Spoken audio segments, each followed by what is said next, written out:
UFC Fight Night, Marlon Vera versus Cory Sandhagen. Welcome to another UFC prediction and analysis video presented by yours truly here at Boxing MMA Picks.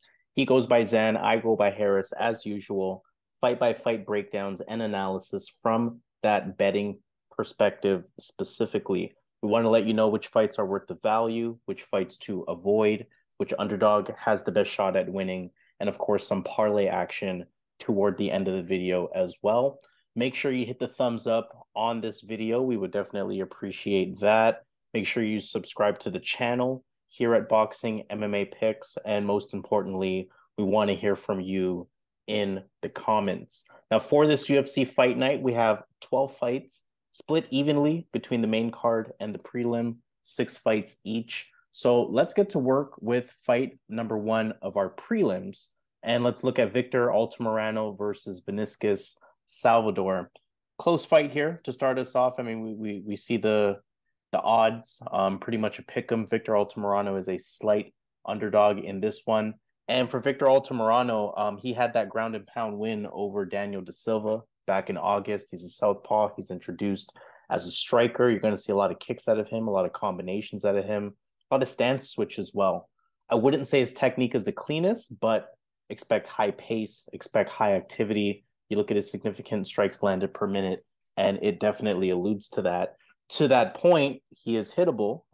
He has been dropped, but it's tough. He had a good come from behind victory in his last fight, and getting hit basically doesn't deter him from trying to implement his style. So, that could come with a lot of good things. And he's going up against Vinicius Salvador, who's making his UFC debut, who beat Shannon Ross on Dana White Contender Series back in August. Vinicius Salvador, you see his record there, 14 professional wins. 13 of them are via KO TKO. So right away, you want to respect that power. He is a southpaw, pretty smooth on the feet. He's loose. He's relaxed, a bit unorthodox. Good continuous forward pressure, high pace as well coming from him. The thing with Vinicius Salvador, however, bit of a crowd pleaser, bit of a showboater. Kind of reminds me of sort of early Michel Pereira type of antics. So just look for a high action fight, right? That's what I'm seeing here. I'm seeing a fight that can mimic the pace of Victor Altamirano's last fight versus Daniel da Silva, where I can say someone's getting finished. Both guys are very hittable. Both guys are high action. Both guys are high pace. I think the difference here is that while Victor Altamirano's last opponent, Daniel da Silva, had about half of his wins via KO TKO, Vinicius Salvador, again, has almost all of his wins via KO TKO. And the Altamirano has the combinations. Like I said, he leaves himself open. We saw him get dropped. And I think if Salvador had that type of power, and sorry, I should say, I think Salvador has the type of power to potentially finish the fight in that situation. I'm looking at Vinicius Salvador on the feet. His fluidity, I think it should allow him to handle what Altamirano is going to throw at him. I think it's going to allow Salvador to find those openings and potentially end the fight. Ultimately, it's a close fight, though. I think either fighter can get finished here. I think you can pick Altamirano for very similar reasons, but my pick is going to go for Vinicius Salvador, and I think the difference here is the power. Yeah, this is a really really hard fight. Like I'm definitely not making any bets on this one. When you look at Altamirano, he has that approach. Really really kind of sloppy stand up. Defensively, as you mentioned, it's not there. He is open for the counters. And he doesn't have the best stand up, but he is consistent and he does put on a pace. He does mix it up well with the body kicks and the punches and the straights and the jabs. But as far as striking goes, I wouldn't say he's a good striker. He's an average striker. Vinicius appears to be a much better striker than Victor. However, Victor can get a lot of success because of his approach. He kind of marches opponents down. He has a lot of movement. So he can definitely be effective with his striking, with his awkward style. But I have to say that Salvador is the more dangerous guy as far as striking goes. That's pretty much his game. Victor's going to have to take this to the mat if he wants to get the win here. I think on the ground, takedowns will be there, are available. And I think Victor has the advantage when it comes to the grappling. But Victor likes to stand out on his feet. He likes to strike. He likes to he likes these wars, right? And those are the fights that he enjoys. Um, Again, it's a tough fight.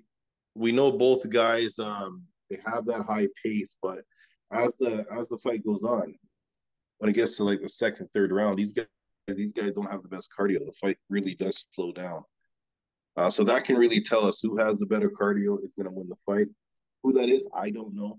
But 50-50 fight, I'm going to lean towards Salvador. Just outstriking Altamirano, causing the more damage. But if Victor does go the wrestling route, I can definitely see a path here. So this is definitely a fight I'm staying away from. But my pick for the video is Vinicius Salvador. Second fight, let's look at Manuel Torres versus Trey Ogden. Torres beat Frank Camacho in his UFC debut. He is a striking coach at his gym, so expect, if nothing else, for him to bring pretty solid IQ to his approach on the feet. Good sting on his punches. He leaves the chin up a little bit though. Has a long jab, has good hooks. Striking is a bit basic, but the power is there. The forward pressure is pretty effective as well. On top of that, he is a good grappler, has good Brazilian jiu-jitsu. He can defend the takedown. He can threaten the submission. And that could be relevant going up against Trey Ogden here, who beat an undefeated Daniel Zellhuber back in September. He was an underdog in that fight, so you want to pay attention to that. He can get it done as an underdog. We see him as a slight underdog in this spot. He is light on the feet. He has decent striking, decent movement, good striking pace. Nothing special about the striking, but again, he uses that pace to try to close the distance, to try to fight coming forward.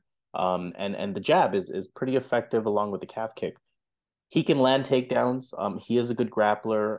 He is actually introduced as a jiu-jitsu practitioner, and 11 of his 16 wins are via submission. So look for that part of his game to potentially show itself here. He did show good takedown defense in his debut. I don't think that'll matter in this one. I think Manuel Torres is much more likely to keep it standing.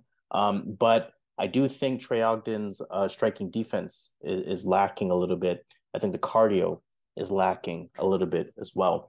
When I look at this, of course, I have to go back to Trey Ogden's last fight. I think that Manuel Torres is a much different type of striker than Ogden's last opponent was.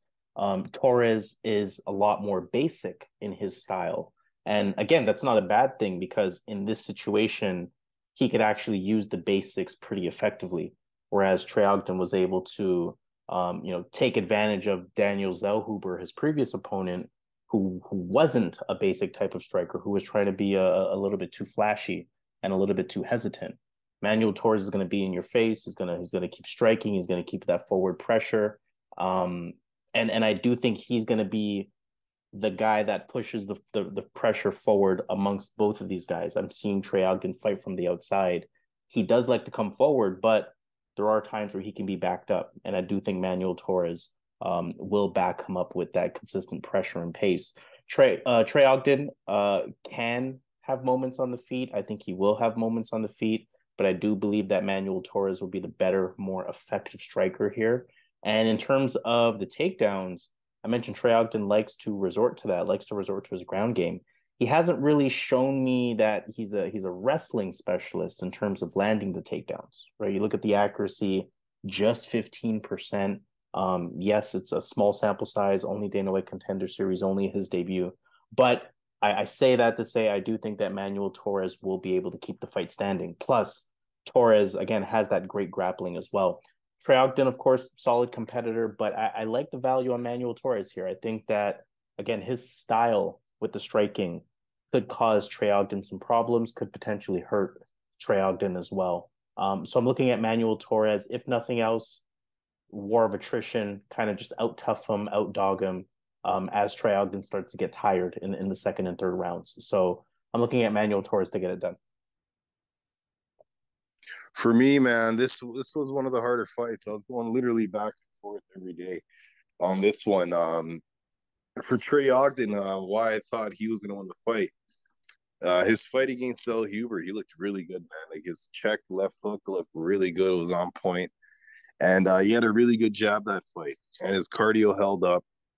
He looked like a much better fighter than his appearance against Jordan Levitt, where he actually got outstruck by Jordan Levitt, one of the worst strikers in the entire UFC division, man or woman, right? So he got outstruck by him, right? It makes you think because his coach is Kraus, so there might have been something there with the cheating. I'm not sure, but the way he looked in that fight, it didn't make sense how he got outstruck by Levitt, and then his next fight he goes out there completely different fighter and outstrikes Zellhuber.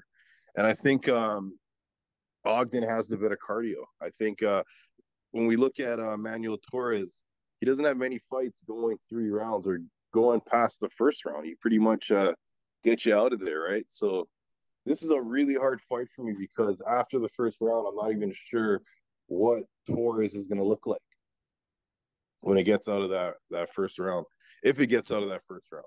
And Ogden has never been knocked out. This guy's only lost by submissions. He's a more experienced guy in this fight. And Manuel Torres does have some losses against guys that aren't that good, right? When you look at his loss against Mahatma Avalos, albeit it was a left hook first round, but he got knocked out. Nibar against Carlos Calvo. But now that fighter is 7-3. That same fighter that was 6-0 or 7-0 when they fought. So yeah, I'm not this fight can go any way. This fight is not as I'm not as confident as Harris is with Manuel Torres. But when I look at the Zellhuber fight, when you really watch it again, you see that Zellhuber first round kind of gave it away. And at that point, he wasn't really given much output. The second round came back, third round, it seemed like he kind of slowed down with his, he was kind of gassed a bit. But Ogden had a great performance in that fight. So I'm not sure how much I can weigh on Zellhuber not bringing it or how much I can weigh on Trey Ogden showing up that day. So I actually have a bad read on this fight because I really think Trey Ogden can come out here and out MMA Manuel Torres. This is not a boxing match. This is not a kickboxing match. This is MMA, and Trey Ogden is better in cardio, is better in grappling. Striking, you got to give Torres, but Trey Ogden has the better jab, has the better check, left hook. It's a close fight, but I landed on Manuel Torres for the video. I got to make a pick, but I'm not betting. But I think Manuel Torres, man, is gonna bring it. He's not gonna be like Zellhuber gun shy.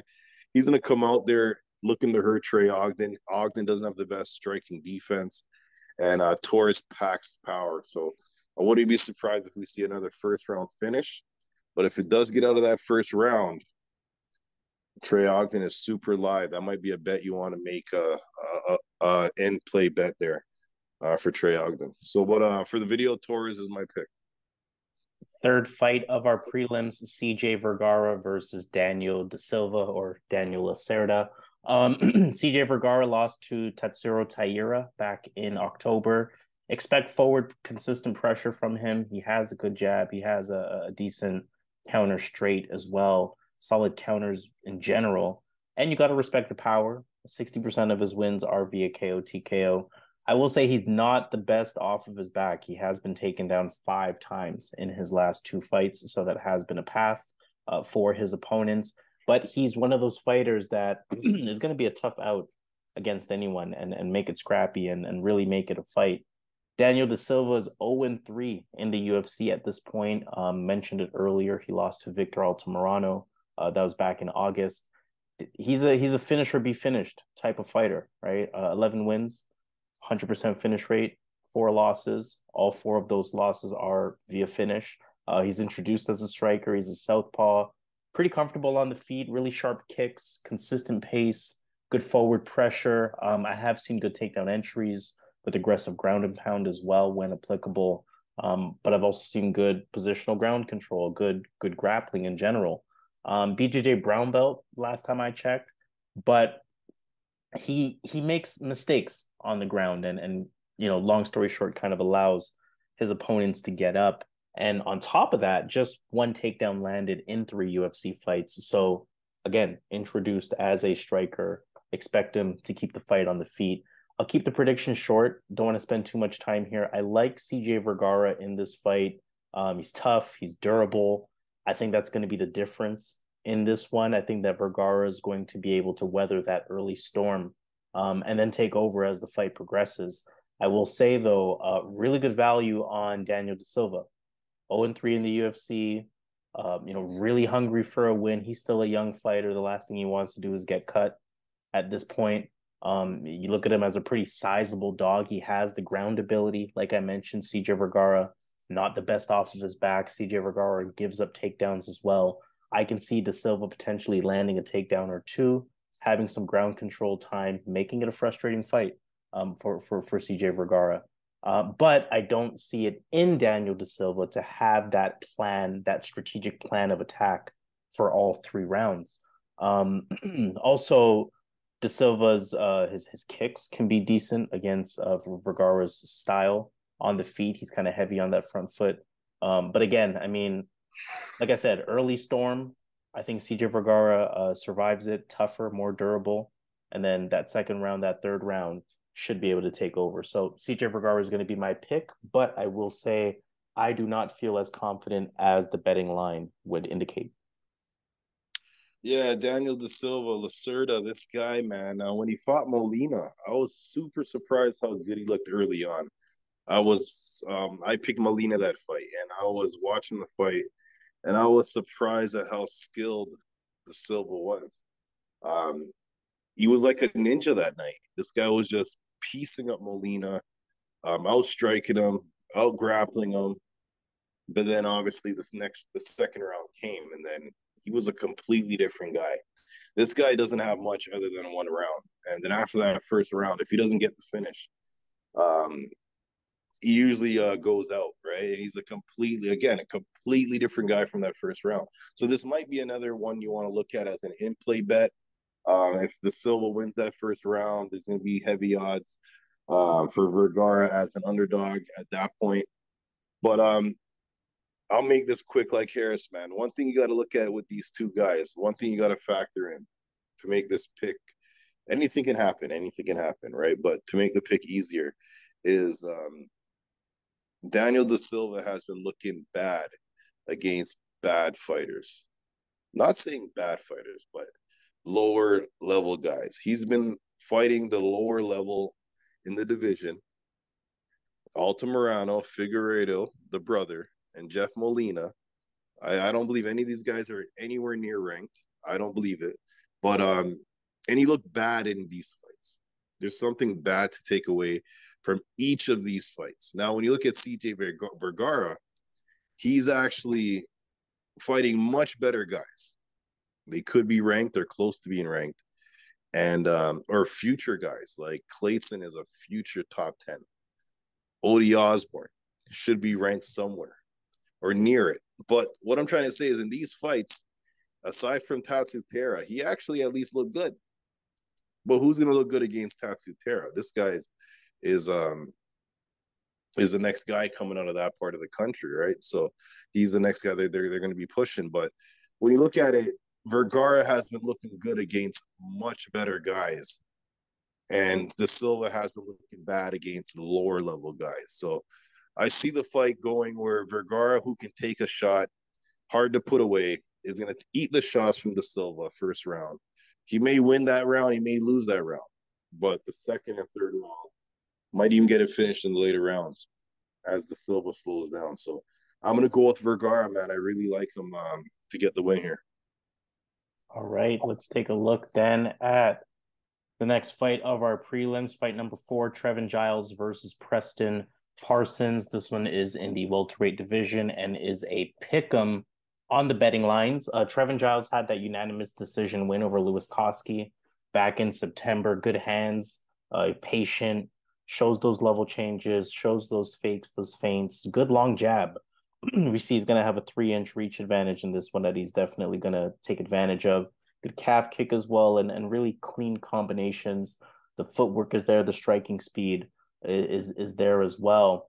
And again, with that reach advantage, good distance control. He stays just out of his opponent's range. And good wrestling to go with that. Almost 1.5 takedowns per, 57% on the accuracy side of things. It's not just the takedowns because that's not a staggering number by any means, but he also has pretty decent clinch work against the cage as well. Also on the defensive side of things, 73% takedown defense.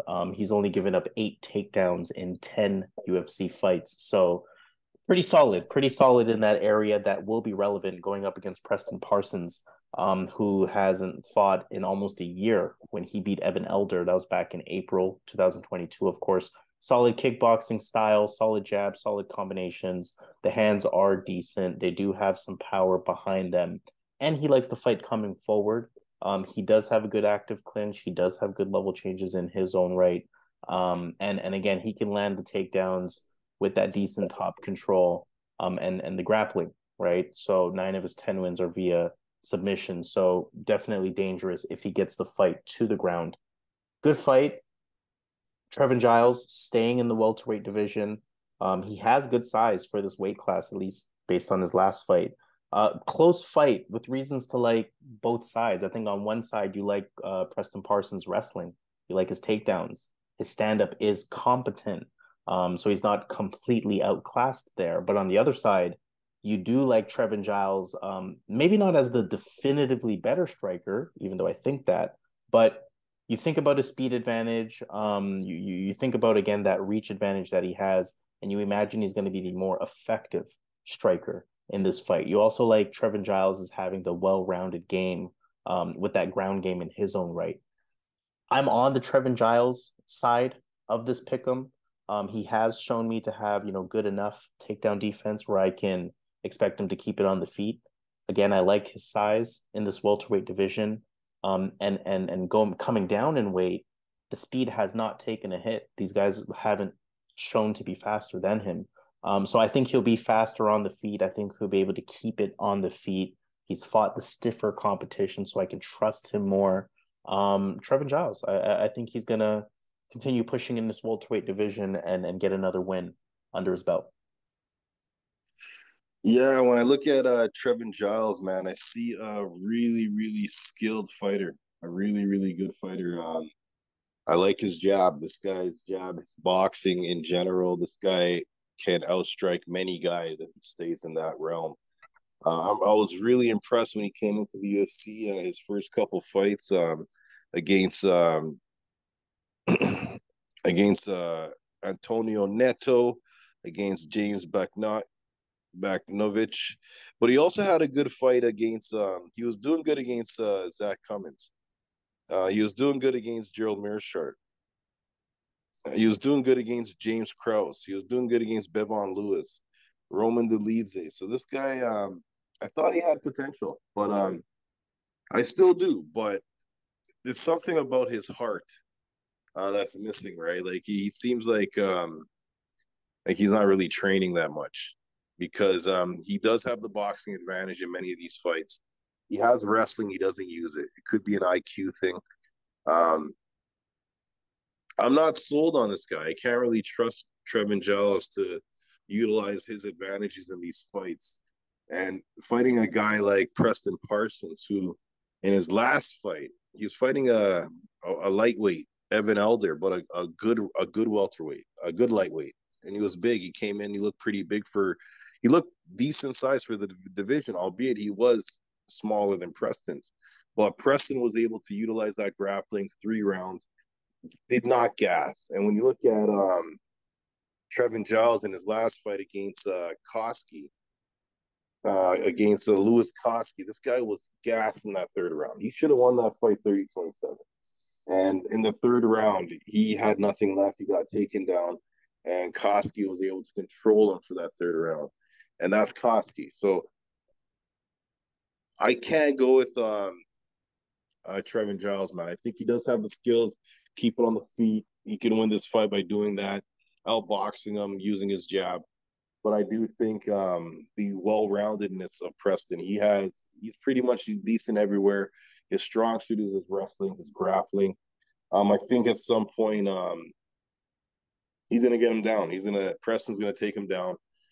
Zap on that cardio of Giles.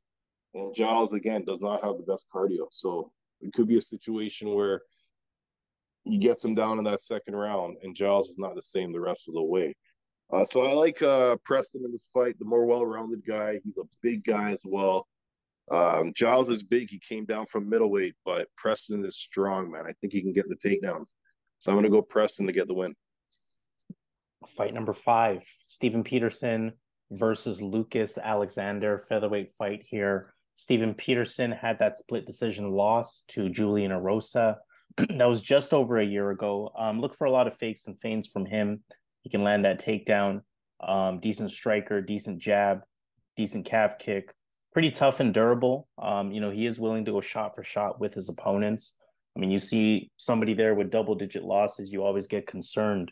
Only one of those losses is via KO TKO. So again, just speaking to his durability, his toughness, pretty consistent with his pace, pretty consistent with his cardio as well. And we saw that give Julian Erosa some problems in his last fight. And he's a decent grappler. On top of that, 7 of his 19 wins via submission. So again, 1.5 takedowns, 7 of 9 wins via submission. If he gets you down, look for solid submission attempts, look for solid positional improvement, look for decent ground and pound. If he does not get you down, look for that, again, that regular pace, that regular pressure. Tough guy, right? Tough guy who's going to make it a tough fight.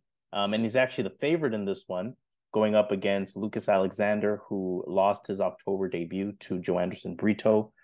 He's introduced as a striker. He's long. He has some switch stance, good movement. Kind of has that, like, obviously not comparing the quality of fighter, but has that sort of Izzy, Ian Gary type of approach to his standing, where he's trying to be technical, he's trying to use a lot of fakes and feints to get his opponents to bite. Going to be the slightly taller guy here, but he will have a 3-inch reach advantage. So I can see a lot of that happening, fighting from range with him. Pretty decent at keeping the fight at distance. And I have seen decent takedown defense from him in terms of making sure he keeps it on the feet.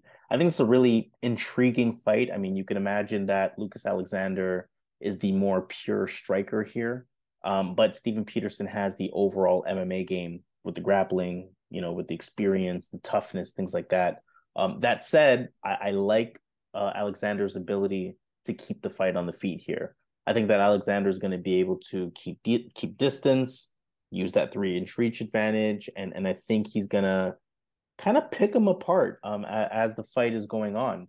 We know that Steven Peterson can bring some similarities to this fight that he had in the Julian Erosa fight in terms of pushing the pace forward, but I think that Alexander will be able to handle it. With the type of striker that he is, I think he's used to guys pressing forward. He's used to guys trying to land a takedown, and like I said, he can defend them well enough to keep the fight standing. So I'm going for the dog here. I mean, it can't be a confident pick because we're quickly seeing in the UFC that experience does matter. So Steven Peterson winning would not surprise me. But when I match up just the styles here, I am seeing a path for Lucas Alexander. Like I said, that kind of Izzy / Ian Gary type of style of technical striking. Keeping Steven Peterson at distance, not allowing him to, get the fight to the mat, and just kind of picking him apart on the feet as the better striker. So I'm going to take a shot on the underdog. Obviously can't be too confident, but Lucas Alexander is my pick. Yeah, I'm not surprised you went with. Can you hear me? Yep. Yeah, I'm not surprised you went with Lucas Alexander, man. Those who don't know, Harris is a city champion in boxing. Harris, that's the best way to put it, right? City champion. You got that title, man. Yeah, no, it's true. You won it. You won the whole thing. You got the trophy, the medal. Okay, so anyways, so Harris is a boxer. He's a boxer. I tell this guy he should go pro, but he's doing good. He's like I don't think he lost. But anyways, Harris likes boxing. He likes clean work. He doesn't like those barroom fighters. And when you look at Peterson, that's exactly what Peterson is. Peterson is a complete barroom fighter. He doesn't win fights because of his technique. He wins fights because of his heart and his will. And in this fight, the newcomer Lucas is the far cleaner striker. Like Harris says, he likes to fight at range. He's good at fighting at range, and he's gonna have a big advantage on the feet. But I think this guy can get taken down easily. Like it seems like when takedowns come, when people go for takedowns, his legs trip over themselves. And I think Peterson can go the grappling route. Um, and as the fight goes on, I think Lucas might tire out. I think the takedowns will come easier. Peterson can put on a pace, but again, he's not a good fighter. He's not technically great, but he can strike. He can throw hands, but he's not technical, and he can easily get picked apart from the outside if this stays on the feet for 3 rounds. But I do think Peterson's going to get the grappling going, and in this fight, I think stylistically, the takedowns will be there. So I do get it why Harris went with the cleaner guy, aside from going with the barroom fighter. Harris again is a boxer, but I do think Peterson's going to make this ugly. Going to make this. It's not going to make it look like a boxing match. He's going to tie him up, get the takedowns, and I think he's going to win a 3 round decision or even get a finish in this fight. All right, fight number 6, final fight of our prelims. Let's look at Daniel Pineda versus Tucker Lutz. Pineda, almost 2 years since he last competed. That was a no contest versus Andre Fili, if you recall that fight. Pretty relaxed in the stand-up, very good use of the calf kick, very good boxing, good combinations as well. He puts decent power behind every shot, looks for those counter situations as well. And Pineda has some wrestling too. He will shoot for takedowns. The takedown accuracy is not the highest, but again, he will shoot for them. Solid BJJ to go with that as well. But again, I mean, his takedown shoots, guys defended pretty easily. So I do expect a lot of his fights to stay standing. And we know he's tough. We know he's not afraid to go to war, especially with the last couple of fights that we've seen him in. Tucker Lutz, on the other hand, has not competed similar timeline since November 2021. He lost to Pat Sabatini at that time. He's pretty comfortable in the stand-up, a clean style of stand-up, good combinations, good movement. Look for him to control the center. Look for him to use that jab. Look for him to have pretty decent punch IQ. He knows what to throw, right? And he's a good counter striker in his own right. And he's probably a stronger wrestler than Daniel Pineda. Wrestling is his background. Good takedowns, good top control, good takedown defense. Although you have to highlight in his last fight versus Pat Sabatini, 5 takedowns landed for Pat Sabatini. Though of course we know how gifted he is there. But nonetheless, I mean, I'm looking at this fight. I thought it would be closer odds when I just saw the names going up against each other. I mean, I think by default, there's decent underdog value here on Daniel Pineda. I think he's a tough opponent for anyone. I think his striking can be dangerous. We know he has a well-rounded skill set. And we know that he'll keep going, right? I'm, like I said, surprised to see Lutz as big of a favorite as he is, because I don't think Lutz has proven anything.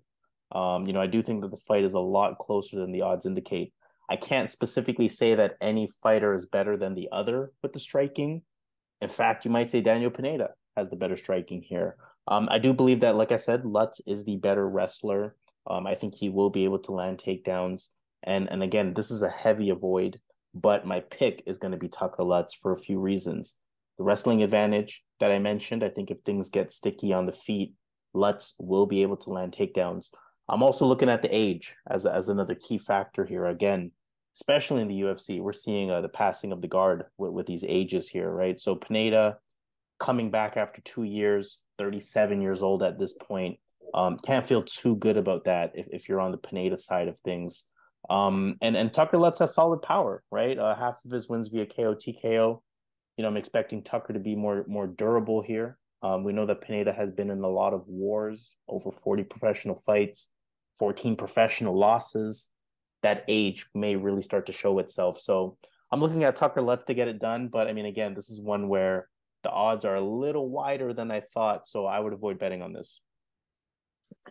Yeah, Harris, I'm with you, man. Because you gotta remember, man, this Daniel Pineda guy, he has gotten caught for cheating, using steroids, but he does have a knockout over Movlid Kabalaya. If you don't know who that is, this guy's an undefeated guy now because the fight was overturned due to steroids, but he knocked him out in the first round.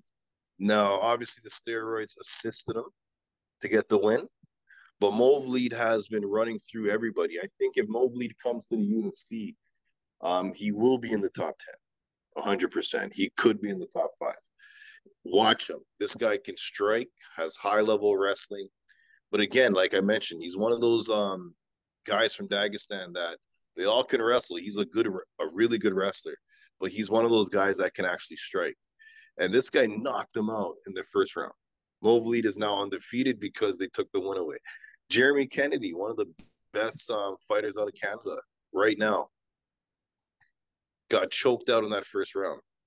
And they took that win away because of he was on steroids again. So how much was it? How much of it was steroids? How much of it was his ability to land that perfect shot? What it tells me is that it was steroids, but this guy is live. He's a live underdog fighting Tucker Lutz, who's not the best striker. Tucker Lutz is pretty much well-rounded, but he's better in the wrestling area. If you can get on top, he can do a lot of damage. He can go 3 rounds. I think the fight you got to look at with Tucker Lutz is the fight against Kevin Aguilar. Now, Daniel Pineda is more kick-heavy than Aguilar, but Aguilar put on a pace. He's one of those guys that wants to move forward. But Tucker Lutz was able to get a unanimous decision in that fight. I think in this fight, they have Tucker Lutz as a big favorite because they know something we don't know, man. Because, again, Tucker Lutz is not that type of guy that should be this big of a favorite. Daniel Pineda does have some wins against good guys. But I think Tucker Lutz, his skill set could win the fight. And stylistically, this is a fight he can win because he has the better cardio. He can get some wrestling going in this fight.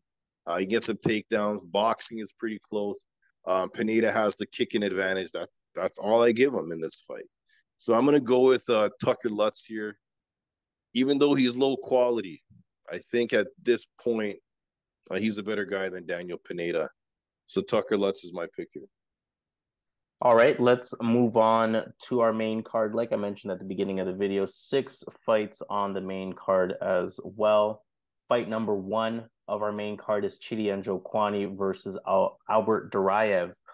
Njokuani lost to Gregory Rodriguez back in September. We know he's a striker through and through, throws a lot of fakes and feints, a lot of push kicks, sneaky calf kick. He fights really tall. Gonna have a big height advantage in this one, big reach advantage as well. I will talk about that later. Has that Thai style on the feet. He fights tall, like I mentioned. The kicks are his primary weapon, and he is a sneaky counterpuncher, right? Pretty crafty. Good power as well. His last 4 wins have been via finish, and of his 22 professional wins, 14 of them are via KO, TKO. And he's somebody that wants to keep it on the feet, right? I mean, you look at the takedown numbers; they are not there whatsoever. His takedown defense will be relevant in this fight. It's pretty decent at 75%. Albert Duraev lost to Joaquin Buckley back in June. He's a good wrestler. That's why I said this will matter. He's a good grappler. 9 of his 15 wins are via submission. I mean, Dagestani, right? I mean, expect nothing more, nothing less. Smothering wrestling, chain wrestling, top position, ground and pound. It's all there. That said, he often keeps his fight standing. His stand-up is solid. He does have a decent jab, decent kicks, decent kickboxing overall. And this is anybody's fight in a lot of ways. You do like Duraev's wrestling. You gotta like Njokuani's power and striking on the flip side. I think Njokuani is going to be the physically bigger fighter here. Again, he has decent takedown defense, like I mentioned. On top of that, Duraev, it's a lot of attempts. It's not a lot of landed takedowns. 2 takedowns per fight is impressive, but just 21% on the accuracy side of things. And like I said, he likes to strike.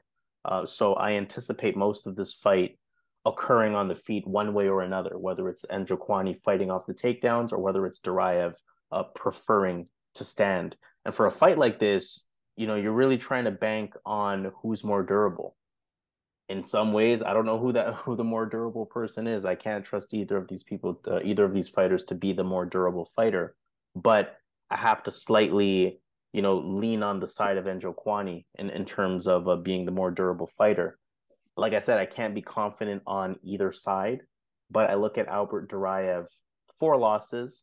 All 4 losses have been via KO TKO. So that tells me that Njokuani can hurt him.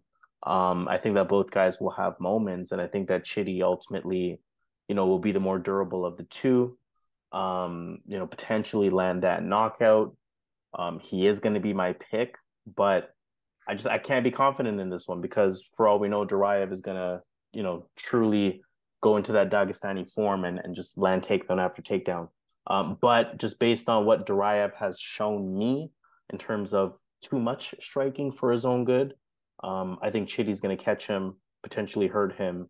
He has the power to do so. So Chidi and Njokuani is gonna be my pick. Yeah, this fight, I'll be straight up. This fight can go either way. And we know Duraev's gonna want to get the wrestling going against Chidi. And once he gets on top, he's a problem, right? But again, he's Dagestanian, but he doesn't really have the best cardio. And his wrestling isn't really the one of the best guys from that side, right? So he doesn't really have the best wrestling. And if he gets shut down with the takedown, he doesn't really go for that many more takedowns going further in that fight. And so Chidi has to be careful, man, to keep us on the feet. On the feet, though, Chidi all day. He's going to be able to outstrike him. I wouldn't be surprised because Duraev his face gets swelled up quick, eh? So I wouldn't be surprised if this fight gets stopped and cuts or some type of damage done to Duraev's face.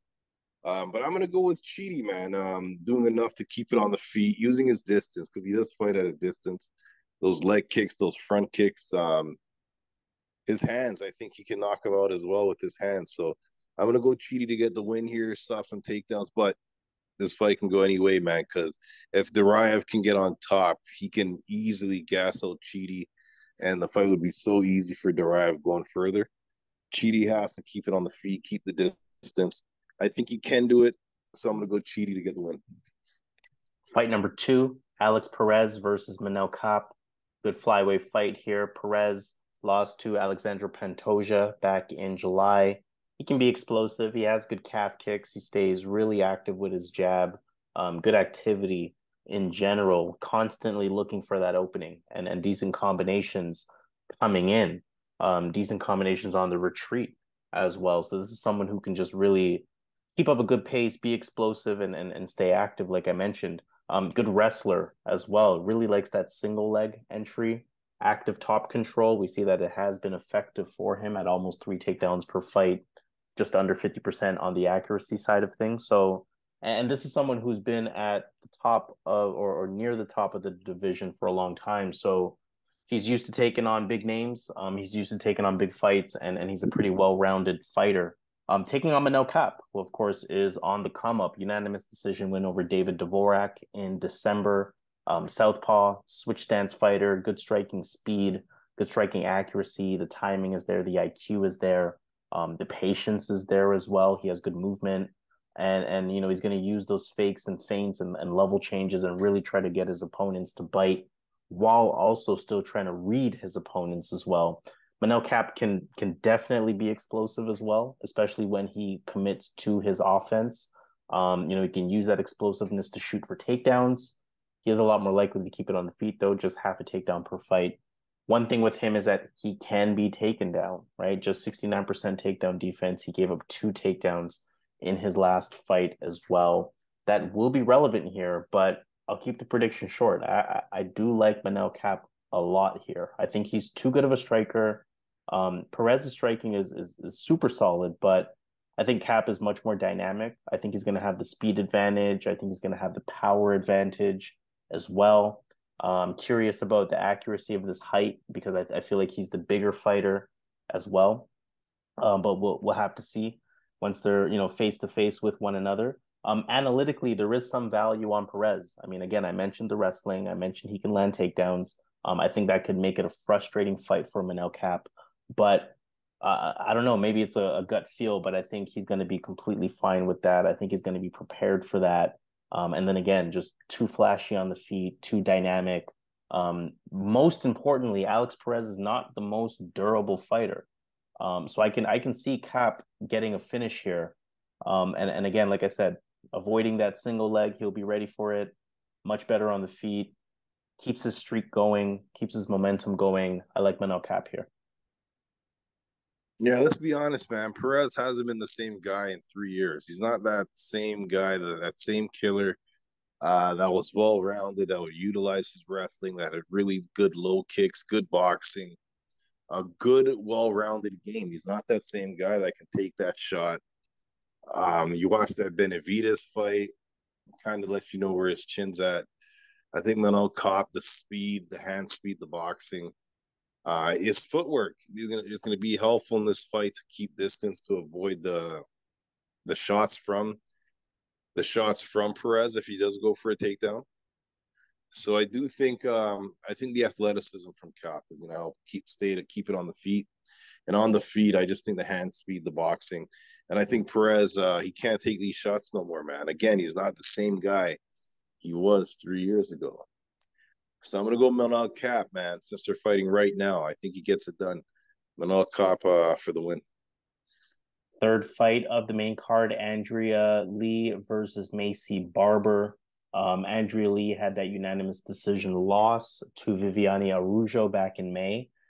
High fighting style, a lot of combinations, a lot of head movement, consistent pace coming forward. She tries to cover up defensively, but she does get into a lot of striking exchanges with her opponent. So not afraid to go to war from that perspective. Underrated wrestling knowledge.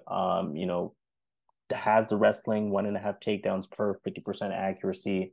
She's tough, definitely. But her takedown defense, not the greatest. Her cardio, also not the greatest.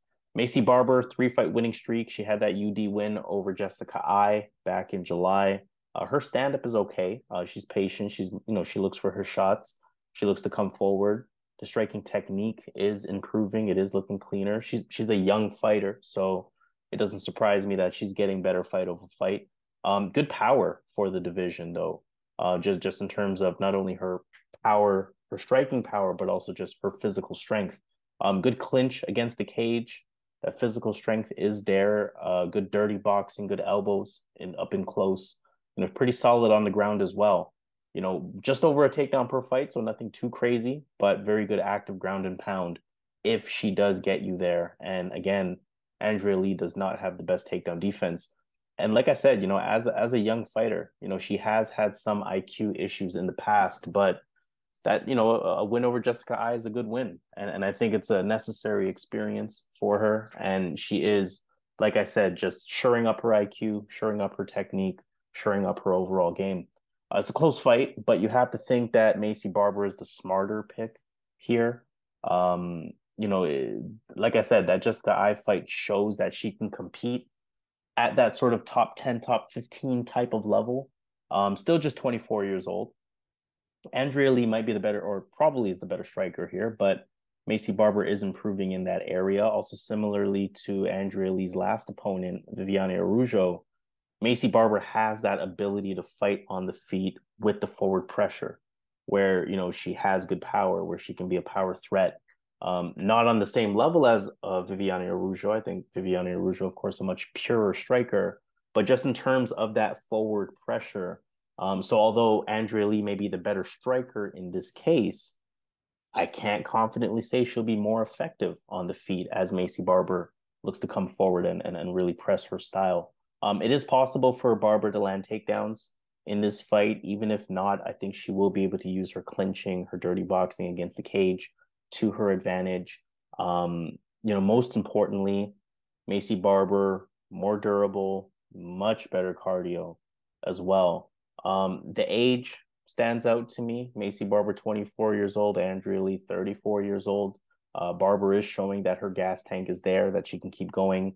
And I think that's going to work in her favor. I think we can look at very competitive round one.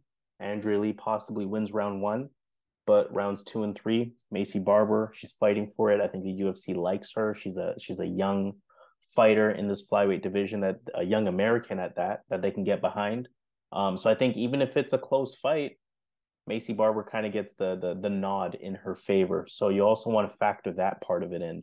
But yeah, I'm looking at Maycee Barber. I think she can land the takedowns. I think her forward pace or forward pressure could give Andrea Lee some problems. And Andrea Lee may tire out even if she has an effective round one. Maycee Barber is going to be my pick here. Yeah, this is a good fight, man. We know women's MMA, anything can happen. But let's start on the Andrea Lee side. With Andrea Lee, you're getting the better striker, the better boxer in this fight, the better kickboxer.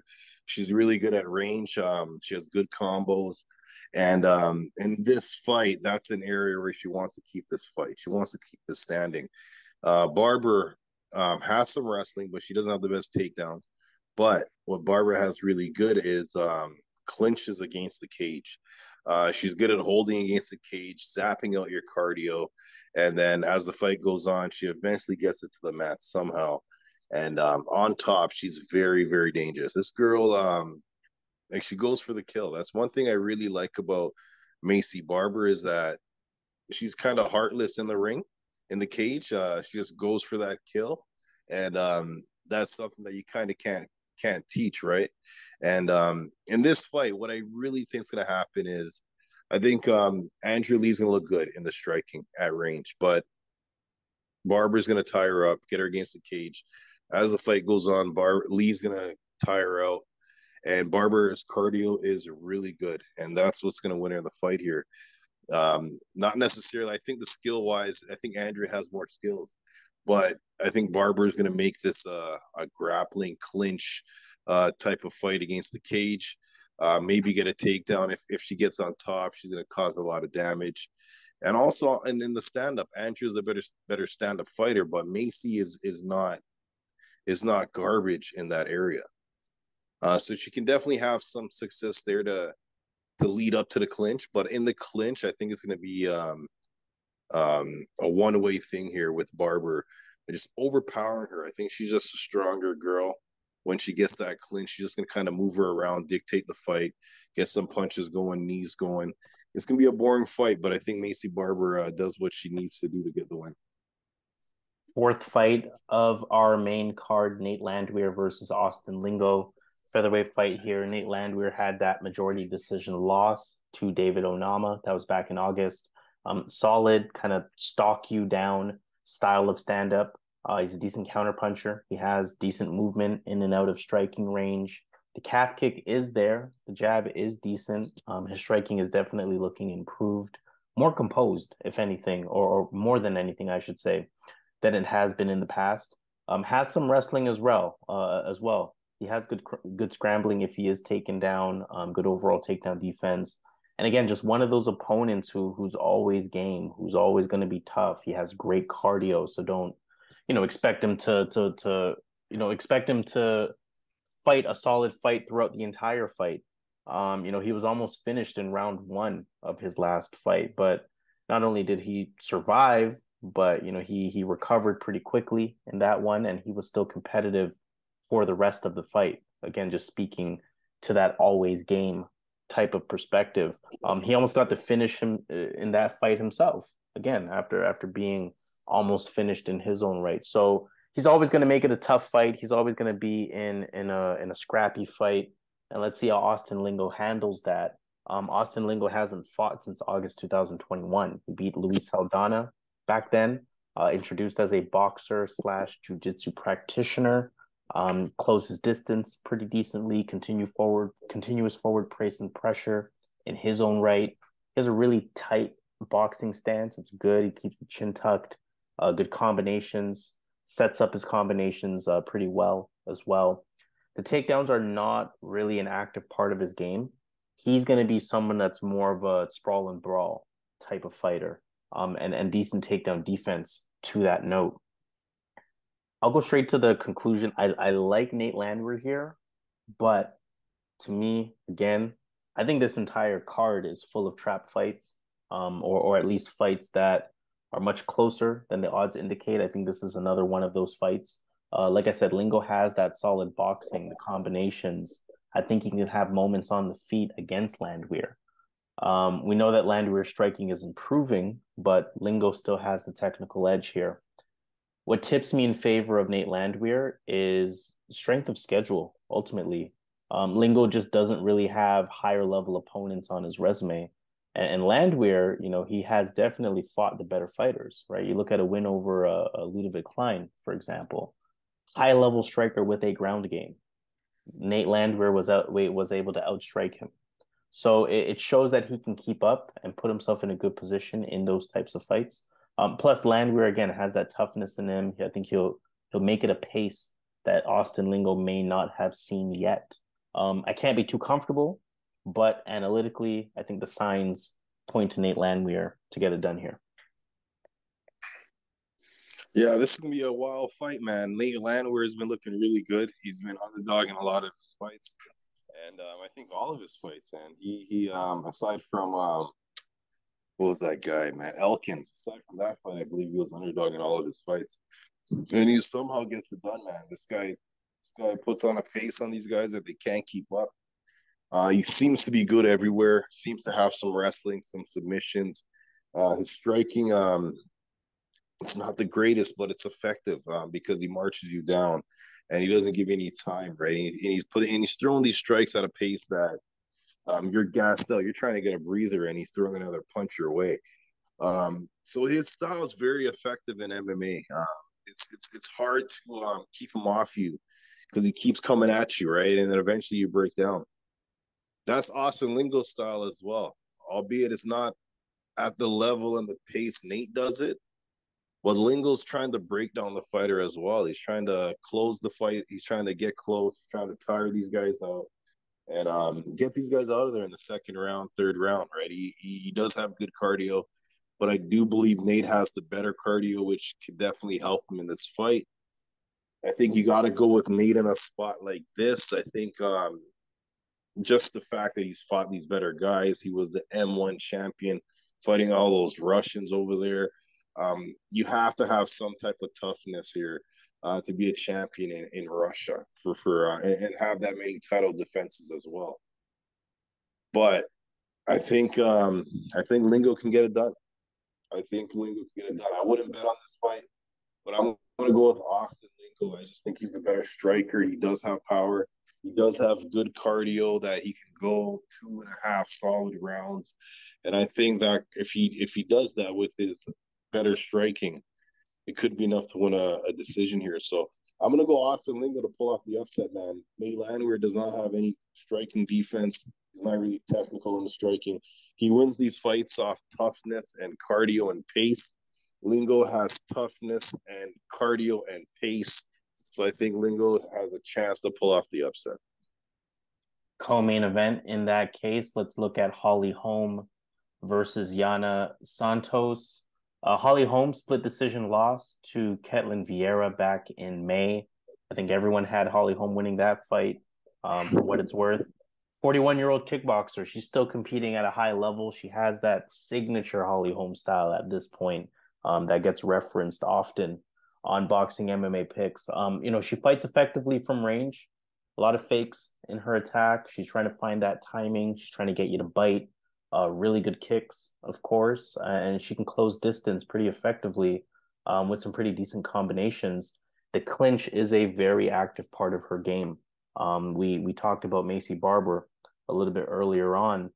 Holly Holm definitely has that ability to control her opponents against the cage with effective head position, with effective dirty boxing, and it's a style that I refer to as the Holly Holm style at this point, where she can really keep her opponents there, active enough to not let the ref split them up, but still scoring enough to be effective.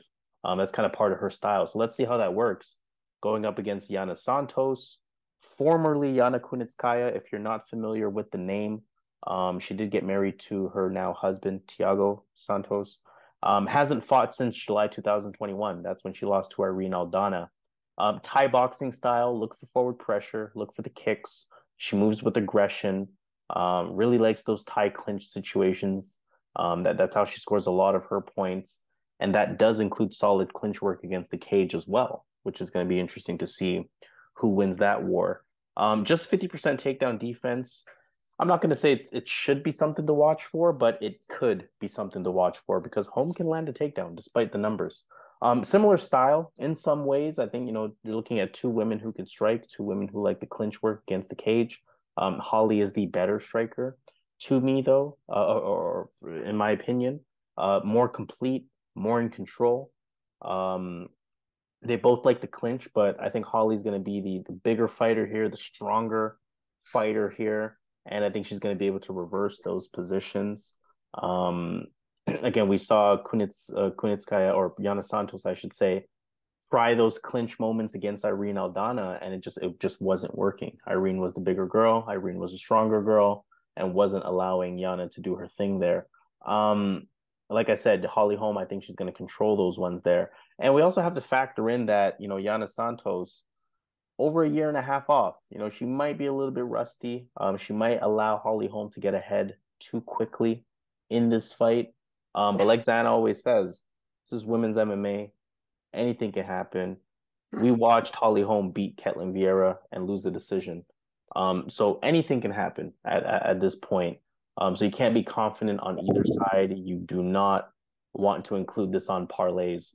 But in making a pick, I have to go with Holly Holm. I think she's matched up better in this one, bigger, stronger, better striker, better clincher, and just less rusty on top of that. So Holly Holm is going to be my pick.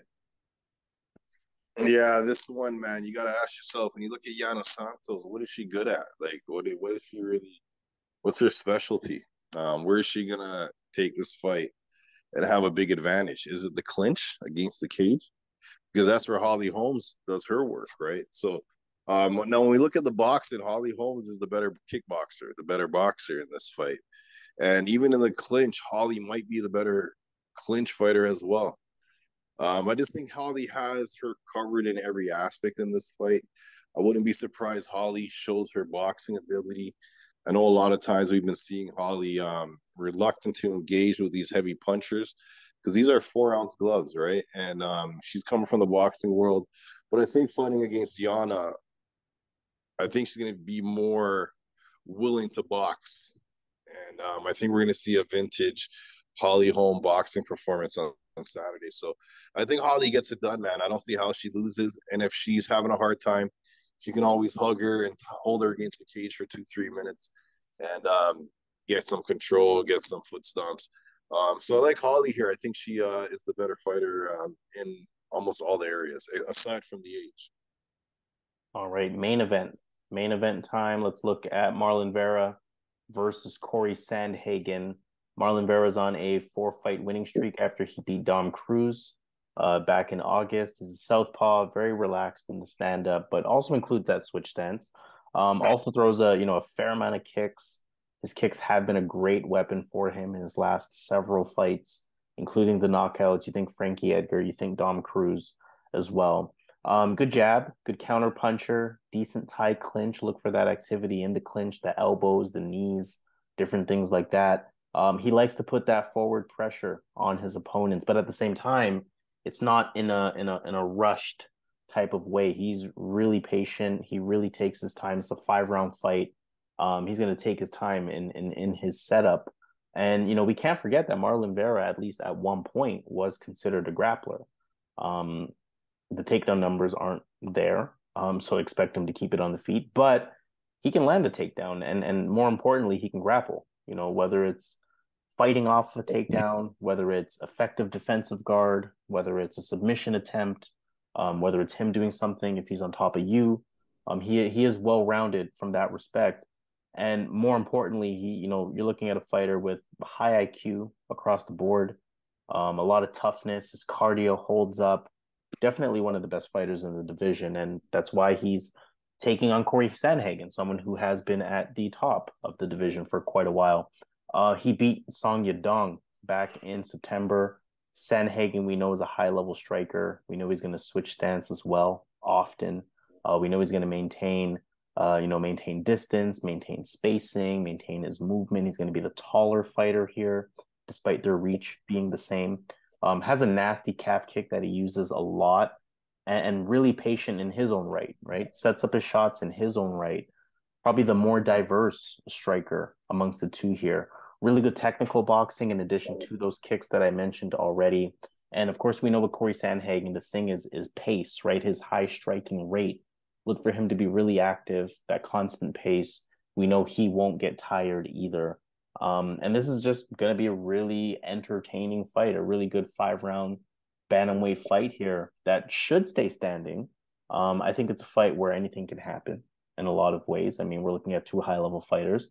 We know that Cory Sandhagen did a great job of using lateral movement and his height advantage in his last fight. I think the difference here is that, Chito Vera, not really as straightforward of an opponent as Song Yadong was in terms of the plan of attack, in terms of the type of striking. Both of these guys are high level strikers. I do think it's fair to say that Sandhagen is the better striker here. And though Sandhagen is a decent grappler, I think it's also fair to say that Vera is probably better on the ground. Like I said, though, this fight should remain standing, so that shouldn't matter. And I can see as a result why Cory Sandhagen would be the favorite for this fight. But I mean, again, Chito Vera just has that toughness. He has more power, in which knockdowns could be a factor. He has that ability to figure out his opponent some way, somehow. My gut is telling me go with the underdog. My gut is telling me Marlon Vera pulls this one out. Sandhagen, definitely good, but I think Vera's gonna, have an opportunity to figure him out and win a close one. But it is a gut pick in a lot of ways. But I'm going with Marlon Vera, the underdog. Okay, yeah, this fight, main event fight. So you know that both guys are gonna bring it. So both guys have a chance to win this fight. Marlon Vera, even against Rob Font, was losing the striking count in each fight, in each round, and was just landing a big blow, knocking him down, right? And the fight against Dominic Cruz, he's losing the fight, and then in the later rounds, he lands a kick, gets the finish. Man, this guy hits like he's in a higher weight class, clearly. The way he's putting these guys down, the way he's putting these guys away. And you got to think that if Sandhagen gets going, there's that opportunity for Marlon to land that big strike. And a lot of these judges are now favoring heavy strikes. They're really watching who lands the big strike in each round. It's a tough one, man. It's a tough fight because both guys are definitely on their way up. When I look at the Cruz fight, though, he was doing well, and then obviously he got caught. Sandhagen's taller, 5'11". He's going to be further out. He doesn't have to fight as close. He's not going to have to be that close to these strikes that Marlon's throwing. Marlon's going to be fighting someone that is taller than him. Before these guys that he was doing that to, I believe they were all shorter than him and or close to him in height. Now he's fighting someone that he's looking up to. And I think that matters because Sandhagen's not going to be that close for that big shot because a lot of Vera's shots, he's catching you at the end of his kick or at the end of his punch. He's not really doing much inside work. A lot of this is caught at the end of his strikes. And I think that extra height that Sandhagen has is going to help him in this spot. I see Sandhagen winning the rounds, man. I see him winning 3-4 rounds in this fight. He's never been knocked down. He's never been knocked out. I'm sorry, not knocked out. He's never been knocked out. I haven't seen him knocked down. I gotta go back in that Yan fight if he was knocked down. But he seems to have a really good chin. And I think that's going to be enough here to get a clear unanimous decision here. So I'm going against Harris here, man. I'm going with Cory Sandhagen. All right, let's take it to Vegas. At that point, it's a tough overall card. Of course, we're going to start with an underdog pick, moving to some parlay action after that. Let me read off the underdogs first. That Altamirano fight is a pick'em, so we will consider both of them to be underdogs. Trey Ogden is the underdog. Daniel De Silva is an underdog. Trevin Giles versus Preston Parsons is also a pick'em, so we'll consider both of them. Lucas Alexander's the underdog. Daniel Pineda, Albert Duraev, Alex Perez, Andrea Lee, Austin Lingo, Yana Santos, and Marlon Vera. Okay, Preston Parsons an underdog, eh? It's a pick 'em, so we'll count them both. We'll count them both as underdogs. Okay. I'm on the Preston Parsons side. All right, Preston Parsons, as mentioned, is a pick 'em, so there could be some value there. My underdog pick, I mean, I'm going straight to the main event. Just mentioned it. Marlon Vera, I think he can have a moment. So he's going to be my underdog pick. And in terms of your parlay picks, favorite picks, what are you looking to put together? Okay, I'm looking at CJ Vergara, Tucker Lutz, and Steven Peterson. Early early card early card picks. All right, so there you go. All three fights. CJ Vergara, Tucker Lutz, Steven Peterson. That would pay a 3.18. That means $100 will get you 318 in total return. $250 will get you 795 in total return. If I'm thinking about my picks, they are a little bit similar. Actually, only one of them is similar. So I do keep CJ Vergara on there, but I do add Manuel Torres, understanding the threat that is there. I think his style will be able to give Ogden problems. And I do have to go to the main card here. I'm looking at Manel Kape at that point. So those three fights, CJ Vergara, Manuel Torres, Manel Kape, $100 will get you 346 and $250 will get you a return of, or a total return of $866. So let's officially sign off on that note. Again, make sure you subscribe to the channel here at Boxing MMA Picks. We would definitely appreciate it. Make sure you hit the thumbs up on this video as well, especially if you've made it this far at this point. And most importantly, we want to hear from you in the comments. Let us know how you feel about our picks. Let us know who your picks are, who is your underdog, what parlay picks are you looking at. And most importantly, if you want additional insight, additional analysis, situational analysis, let that all be known in the comments. And we're more than happy to have that conversation with you. But officially signing off, let's see what happens for this UFC Fight Night. Marlon Vera versus Cory Sandhagen. Of course, we go by the name of Boxing MMA Picks. He is Zan, I am Harris, in our usual fashion. Let's get this money. Let's do it, man.